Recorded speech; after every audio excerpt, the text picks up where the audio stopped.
રાજ્યના રાજ્યપાલ આચાર્ય દેવવ્રતજીએ પ્રાકૃતિક કૃષિ વિષયક પરિસંવાદ કાર્યક્રમ સફળતાપૂર્વક પૂર્ણ કર્યા બાદ વિશ્વ પટેલ પર સ્થિત સ્ટેચ્યુ ઓફ યુનિટીની મુલાકાત લીધી હતી। આ અવસરે રાજ્યપાલે લોહ પુરુષ સરદાર વલ્લભભાઈ પટેલને યાદ કરીને તેમની ભવ્ય પ્રતિમાના ચરણોમાં પુષ્પ અર્પણ કરી ભાવાંજલિ અર્પી હતી। રાજ્યપાલ આચાર્ય દેવવ્રતજીએ વિશ્વની સૌથી વિશાળ સરદાર સાહેબની ભવ્ય પ્રતિમાને નિહાળી પ્રતિમાના નિર્માણ માટેની માહિતી સાથે સરદાર સાહેબના વિચારો અને દેશની એકતાનું જીવંત પ્રતીક ગણાવી સરદાર સાહેબની પ્રતિમાને ભાવવંદના કરી હતી।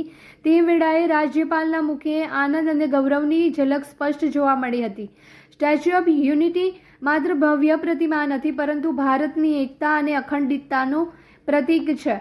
સ્ટેચ્યુ ઓફ યુનિટી પરિસરમાં તેમને સરદાર સાહેબના જીવન પ્રસંગો, પ્રતિમાના નિર્માણ પ્રક્રિયા અને ભારત એકીકરણ માટેના સંઘર્ષોને સુંદર રીતે રજૂ કરવામાં આવેલી વિશાળ ફોટો પ્રદર્શન ગેલેરીની પણ મુલાકાત લીધી હતી। સાથે જ વ્યુઇંગ ગેલેરીમાં સરદાર સરોવર ડેમ, વિંધ્યાચલ સાતપુડાની ગિરિકંદરાઓ અને પ્રાકૃતિક સૌંદર્યને પણ તેઓએ નજરે નિહાળી પ્રભાવિત થયા હતા। સ્ટેચ્યુ ઓફ યુનિટીની મુલાકાત બાદ તેમને બાજુમાં આવેલી જંગલ સફારીની મુલાકાત લીધી હતી, જ્યાં ઝીબ્રા, ચિમ્પાન્જી, સાપની વિવિધ પ્રજાતિ, પશુ પક્ષી, ખાસ કરીને જળચર ગેંડા જોઈને આનંદિત થઈ ગયા હતા।